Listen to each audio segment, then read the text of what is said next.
सर्व नेते, वेळेअभावी सर्वांचं नाव मी या ठिकाणी घेणार नाही, उपस्थित बंधू भगिनी आणि सहकारी मित्र, आजचा आपला उत्साह पाहिल्यानंतर मला वाटतं 26 तारखेपर्यंत वाट पाहायची गरज नाही. उद्याचं मतदान असतं तर उद्याच मतदान केलं असतं आपण. एवढ्या प्रचंड उत्साहामध्ये आजच्या या विराट सभेला आपल्या सर्वांची उपस्थिती आणि उत्साह पाहिल्यानंतर प्रतापरावजींनी बिलकुल सुस्त न बसता अजून जोरात कामाला लागलं पाहिजे अशा प्रकारची परिस्थिती आज या ठिकाणी आहे. निवडणुकीमध्ये सतर्क राहिलं पाहिजे. निवडणुकीमध्ये शेवटपर्यंत प्रयत्नांची पराकाष्ठा केली पाहिजे. आणि मी फडणवीस साहेबांना आणि आमच्या पालकमंत्र्यांना या ठिकाणी मी मोदी साहेबांची जी गॅरंटी आहे तशी लोकलला आमची गॅरंटी देऊ इच्छितो की प्रतापरावना 100% मतांनी आम्ही या ठिकाणी निवडून आणू. त्यामध्ये कुठलाही फरक पडणार नाही. तो शब्द आम्ही दिलेला आहे, तो शब्द आम्ही पाळण्याकरता बांधील आहोत. शब्दाचे आम्ही सर्वजण पक्के आहोत. आणि गेल्या 10-15 दिवसापासून एका उत्साहाच्या वातावरणामध्ये या जिल्ह्यामध्ये एक नवीन बदल जो दिसतोय लोकांना. बरोबर आहे, प्रतापराव वेगळे होते, वेगळ्या पक्षात होते, मी वेगळ्या पक्षात होतो. पण ज्यावेळेस मोदी साहेबांचा आदेश झाला, त्यांची इच्छा झाली, देवेंद्र भाऊंनी घडून आणलं आणि अमितभाई शहानी आशीर्वाद दिला, हे सगळं पाहिल्यानंतर मित्रहो आम्ही एकत्र आलो. मोदी है तो मुमकिन आहे ही भूमिका घेऊन आज एका एकोप्याच्या वातावरणामध्ये महाराष्ट्रामध्ये सर्वाधिक खासदार महायुतीचे आपण आणणार आहोत.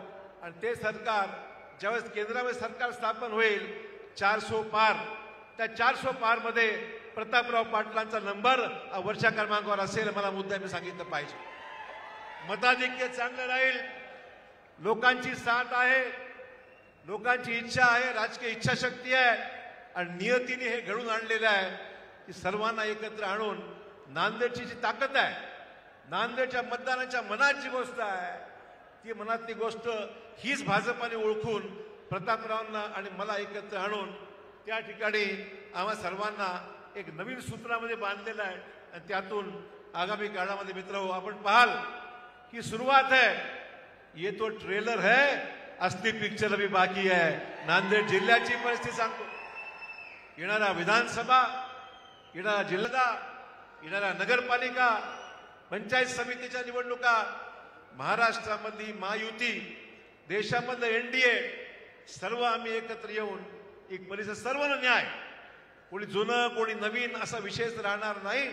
जे काँग्रेसमधून माझ्या बरोबर या ठिकाणी भाजपामध्ये आले, मित्रपक्षासहित जे आले सोबत, त्या सर्वांना, रिपाईचे आमचे नेते त्यांचे आभार मानतो, आठवले साहेबांचे आभार मानतो, की त्यांच्या जानकर साहेबांचे आभार मानतो, रासपाचे, या सगळ्या सहकारी मित्रांच्या सहकार्याने निश्चित महाराष्ट्रामध्ये एक चांगलं सामाजिक समीकरण निर्माण झालेलं आहे. त्यातून मित्र आपण पाहाल एका चांगल्या वातावरणात मित्र आपल्याला ही निवडणूक जिंकायची आहे.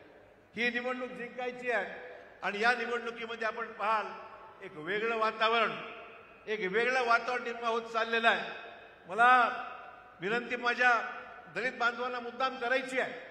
एका प्रकारचं वातावरण निर्माण केलं जातं ज्याचा पंतप्रधानांनी काल खुलासा केला, काल देवेंद्र भाऊंनी खुलासा केला, नितीन गडकरींनी खुलासा केला, अपप्रचार असा सुरू केलेला आहे की संविधानामध्ये बदल करण्याकरता यांना बहुमत पाहिजे.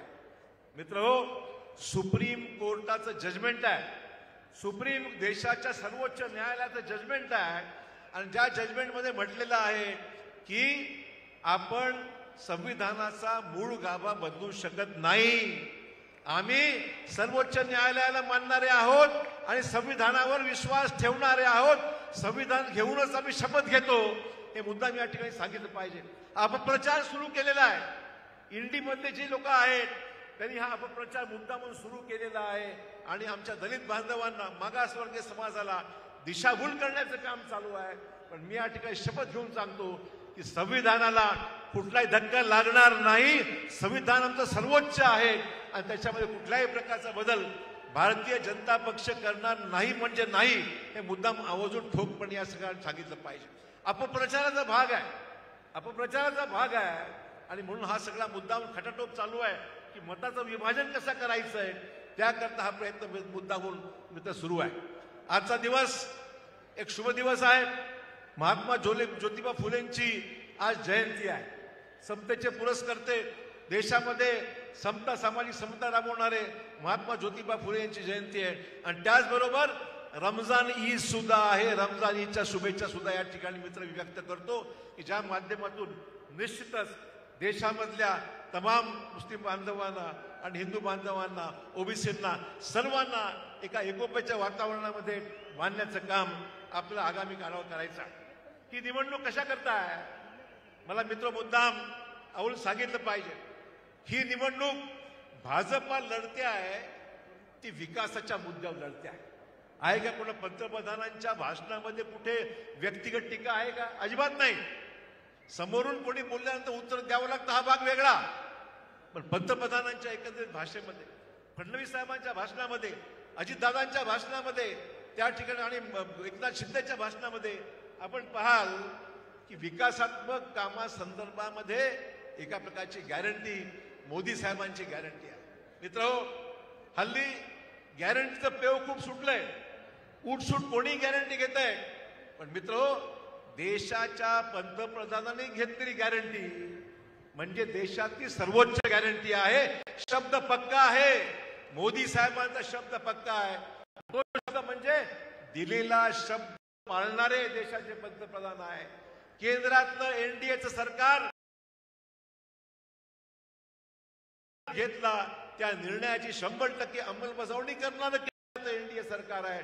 आणि महाराष्ट्रातलं शिंदे सरकार, देवेंद्र फडणवीस साहेबांचं सरकार, अजितदादा, या तिघांनी मिळून या देशामध्ये विकासात्मक ज्या काही परंपरेतून ज्या काही गोष्टी करणं आवश्यक आहे, जी वचन दिलेलं आहे, मला मुद्दाम आपल्याला आठवण करून दिली पाहिजे. सगळ्या गोष्टी सरकार कसं बांधलेलं आहे, कटिबद्ध आहे. आम्ही फडणवीस साहेबांना मुंबईला भेटलो, शेवटची कॅबिनेट होती. आम्ही सर्वजण त्यांना आदल्या दिवशी रात्री भेटलो. म्हटलं साहेब, उद्या शेवटची कॅबिनेट आहे, यानंतर म्हणजे निवडणुकीची आचारसंहिता संपल्यानंतर पुढची कॅबिनेट होणार आहे. आम्ही त्यांना म्हणालो की कोंडलवाडीमधली आपले जे बांधव आहेत, शेतकरी बांधव आहेत, त्यांचं कर्ज 3 कोटीचं होतं, व्याज झालंय 8 कोटी. 11 कोटीचं कर्जाचा बोजा हा आपल्या जिल्ह्यातल्या नांदेड लोकसभा मतदारसंघातल्या कोंडलवाडी सोसायटीच्या लोकांचा आहे. त्यांनी मला सांगितलं, चिंता करू नका, उद्याच्या मंत्रिमंडळामध्ये आम्ही हा निर्णय घेतल्याशिवाय राहणार नाही.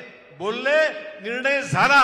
आणि नांदेड जिल्ह्यातल्या कोंडलवाडीतल्या सोसायटीचं कर्ज माफ करायचं काम कोणी केलं असेल तर देवेंद्र फडणवीस साहेबांनी जो निर्णय घेतला त्याची अंमलबजावणी त्यांनी ताबडतोब केली. हा शब्दाला महत्व आहे. आपण बोलतो काय, करतो काय, बोलून झाल्यानंतर गप्पा मारतो काय, असं नाही आहे. मित्रहो, आपण सेवालाल महाराजांचं स्मारक पोहरादेवीला केलंच आहे, पण भोकरमध्ये सुद्धा नांदेडला सेवालाल महाराजांचं स्मारक त्या ठिकाणी करण्याच्या बाबतीमध्ये त्या ठिकाणी त्यांनी निर्णय घेतला. 17 कोटी रुपये त्याला उपलब्ध करून दिले. आणि नांदेडमध्ये सुद्धा कुरुंदकर साहेबांच्या स्मारकाला सुद्धा आवश्यक तो निधी उपलब्ध करून दिलेला आहे. त्याचबरोबर नांदेडमध्ये अहिल्यादेवी होळकरांचा पुतळा सुद्धा झाला पाहिजे. आम्ही त्यांना मागणी त्यांनी मान्य केलं, आपण ते करून टाकू म्हणून. सांगायचं तत्व एवढंच आहे मित्र हो, विकासात्मक कामामध्ये कमी नाही, सिंचनाच्या कामासाठी पैशाची कमी नाही. राजकीय इच्छाशक्तीला महत्व आहे. राजकीय इच्छाशक्तीला महत्व आहे. आपण जे बोलतो ते कृतीमध्ये आणणं इतपत लोकांना विश्वास राहिला पाहिजे. हल्ली घोषणा खूप होतात, आपण पाहतोय. आमचे नाना पटोले काही बोलतात, पण बोलून त्याची अंमलबजावणी होते का? अवस्था एवढी बिकट करून टाकलेली आहे. जाऊ दे, त्या पक्षात मी होतो म्हणून पुन्हा काही बोलणार नाही. परंतु हा फरक आहे, हा फरक आहे. बोलल्यानंतर बोले तैसा चाले, त्याची वंदावी पावले, हे जर सत्य कोणी करत असेल तर मोदी साहेब आज प्रत्यक्षात करून दाखवतात. हा फरक आहे मित्र, मला सांगितलं पाहिजे. आणि म्हणून आगामी काळामध्ये 400 पार, 400 पार मध्ये आपण मागच्या 10 वर्षाचा पुढचा विषय, 400 पार पुढचा विषय आहे. 400 पार करण्याची जबाबदारी ही तुमची आहे. मोदी दोन त्यांनी सांगितल्या गोष्टी आपल्याला, विकसित भारत, विकसित भारत, विकसित महाराष्ट्र आणि 400 पार. अब की बार 400 पार. मग 400 पारची जबाबदारी ही मोदी साहेबांची नाही, ही आपली जबाबदारी आहे. प्रत्येक जागा निवडून आली पाहिजे. नांदेड सहित महाराष्ट्रातल्या महायुतीच्या जागा सर्वच्या सर्व निवडून आल्या तर 400 मध्ये त्याची भर पडणार आहे. 400 मध्ये भर पडणारे मतदान तुम्हाला करायचे विनंती आम्ही करत आहोत. आणि आपण कुठेतरी स्थानिक गोष्टीमध्ये अडकून गेलो, जातीपातीच्या राजकारणात अडकून गेलो, गडबाजीमध्ये अडकून गेलो तर मात्र नुकसान होईल आणि पुढील 5 वर्ष आपल्याला वाट पाहावी लागेल. अरे अभी तो गलती हो गया, अभी तो गलती हो गया. मागच्या वेळेस तुम्ही माझ्या विरुद्ध प्रतापराव निवडून दिलं. मी म्हणलं मग हरकत नाही, तुम्हाला प्रतापराव पसंत तर मला पण प्रतापराव पसंत, काही प्रॉब्लेम नाही आहे. त्यामुळे आम्ही सर्वांनी निर्णय घेतला. पण नांदेडला आता एका मताने एक गठ्ठा मतदान आपण झालं पाहिजे. दरवेळेस नवीन प्रयोग नको आपल्याला, दरवेळेस नवीन प्रयोग नको. आणि म्हणून 400 पार याची अंमलबजावणी करायची असेल तर तुम्हाला आम्हाला त्याच्यामध्ये बारकाईने प्रत्येक मत भारतीय जनता पक्षाला प्रतापरावांच्या मागे भक्कमपणे उभं केलं पाहिजे. आणि विकसित भारतची जी कल्पना आहे ती मोदी साहेबांनी त्या ठिकाणी उल्लेख केला आहे. आणि मला सांगायचं आहे मित्र हो, विकसित भारत 400 पार केलं की विकसित भारत होणार म्हणजे होणार, विकसित महाराष्ट्र होणार म्हणजे होणार. आणि विकसित नांदेड सुद्धा झाल्याशिवाय राहणार नाही, ही गॅरंटी मोदी साहेबांची मित्र हो. आणि म्हणून या सगळ्या गोष्टीकडे तुम्ही आम्ही थोडं गांभीर्याने या सगळ्या गोष्टीकडे पाहिलं पाहिजे. हा सिनेमा नाही, सकाळी एक पाहिला आणि संध्याकाळी दुसरा पाहिला असा विषय इतका सोपा नाही आहे. तुम्ही आणि आम्ही मिळून एक भक्कम फळी जी महाराष्ट्रामध्ये फडणवीस साहेबांनी उभी केलेली आहे या महायुतीच्या माध्यमातून, ती फळी मजबूतीने देशाच्या एकंदर विकसित कामामध्ये योगदान करण्याकरता उपयुक्त ठरेल अशा प्रकारचा आगामी काळातला आपला विषय राहणार आहे. मित्रहो, आपण पाहतोय मोदी साहेबांनी पायाभूत सुविधा देशामध्ये दिल्या. मोदी साहेबांनी पायाभूत सुविधा देशामध्ये दिल्या. रस्ते झाले, गडकरी साहेबांच्या प्रयत्नाने नॅशनल हायवे झाले, आपल्या जिल्ह्यात सुद्धा नॅशनल हायवे झाले, पूल झाले, विमान सेवा सुरू झाली. बघा, आपण नांदेडची विमान सेवा मध्यंतरी बंद होती, फडणवीस साहेब आणि अमित शाह साहेबांनी सांगितलं आणि नांदेडची विमान सेवा सुरू झाली की नाही. हे फक्तच घडलं कशामुळे, ते केंद्रामध्ये आपलं सरकार आहे म्हणून ते घडलं. तीर्थक्षेत्र विकास जर पाहिलं, अयोध्या बघा, श्रीराम मंदिराचा त्या ठिकाणी झालेला परिसराचा विकसित कसं झालं बघा. आपण वाराणसी बघा कशा पण झालं. माहूरचं काम सुद्धा त्याच धर्तीवर होणार आहे अशा पद्धतीने आमचा प्रयत्न सुरू आहे मित्र. तीर्थक्षेत्रांचा विकास, ज्या ठिकाणी लाखो नागरिक दर्शनाला जातात, आपली भक्ती, आपली आस्था, आपलं त्या ठिकाणी आपण मत व्यक्त करतो. आणि त्यामुळे मित्र, मुद्दा एवढाच आहे, अमित शाह साहेबांचं आगमन झालेलं आहे.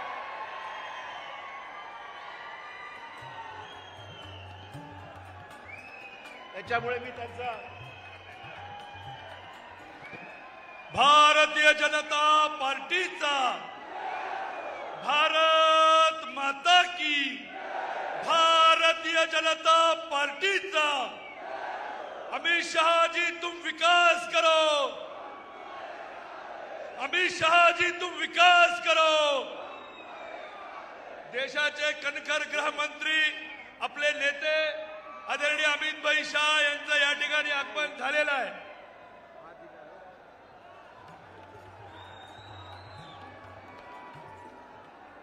त्यामुळे विकसित भारताच्या कल्पना, सामाजिक न्यायाच्या योजना, राष्ट्रीय आंतरराष्ट्रीय पातळीवर देशाचं झालेलं नाव हे मोदी साहेबांचं कर्तृत्व आहे की ज्याच्यामुळे मूड ऑफ द नेशन, देशातला मूड असाच आहे की आता बाकी काही पाहायचंच नाही, आम्हाला बाकी काही पाहायचंच नाहीये. मोदी साहेबांचं नेतृत्व जागतिक नेतृत्व आहे, जगामध्ये मान्यताच्या नेतृत्वाला आहे. त्याला आपल्याला आगामी काळामध्ये फार जोरदारपणे ताकद द्यायची आहे. आणि म्हणून आपल्याकडे असलेली जी शक्ती आहे ती पूर्णपणे बहुमताकडे जाण्याच्या बाबतीमध्ये आपण सर्वांनी प्रयत्न केला पाहिजे. मित्र, शेवटचा मुद्दा मला सांगायचा आहे. मित्र हो, आमचे सर्वांचे प्रयत्न आहे की महाराष्ट्रामध्ये मराठा समाजाला आरक्षण मिळालं पाहिजे, ही आमची भूमिका आहे. आणि आदरणीय फडणवीस साहेबांनी, आदरणीय एकनाथ शिंदे साहेबांनी 10% आरक्षणाचा निर्णय घेतला, 10% आरक्षणाचा निर्णय लागू झाला, अडचण कुठे नाही. आणि दुसरा गोष्ट म्हणजे ज्यांच्याकडे कुणबी दाखले आहेत, जुने वंशकालीन त्यांचं जे काय असेल त्याप्रमाणे त्यांना ओबी सर्टिफिकेट देण्यात आलेलं आहे. आणि त्याचबरोबर आज आपण पाहतोय की सगळ्या सोयऱ्याचा विषय सुद्धा अधिसूचना काढून त्याच्यावर ऑब्जेक्शन मागवले आहेत. विषय संपल्यानंतर त्याही नंतर तो विषय मार्गी लागेल. आपलं ही निवडणुकीची आचारसंहिता संपल्यानंतर हाही विषय मार्गी लागल्याशिवाय राहणार नाही. आणि म्हणून मित्रो, आपल्याला काळजी करायची गरज नाही आहे.